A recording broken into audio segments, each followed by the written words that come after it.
So we're going to be planting broccoli. How to plant broccoli. So first things first, you're going to need to have yourself a nice healthy transplant. We just started from seed. So if you want to check out how to seed broccoli, I'll make a video about that and you can check the link up there.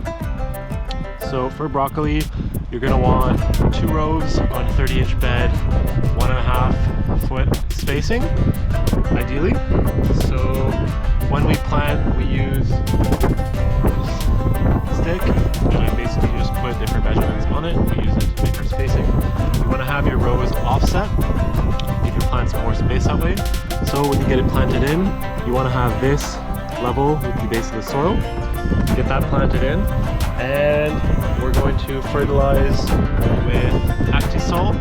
For a 100-foot bed, we're going to put 9 kilos, and we're going to be putting some boron.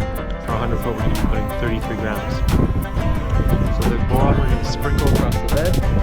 We're going to put our fertilizer, our Actisol, and we're going to plant out broccoli. We'll get 2 drip lines down, and we will pin it close to the plant so that each plant gets water. We're going to turn it on the water so that the drip lines are heavy, and we'll place it next to the plants. And then we're going to put our row cover arches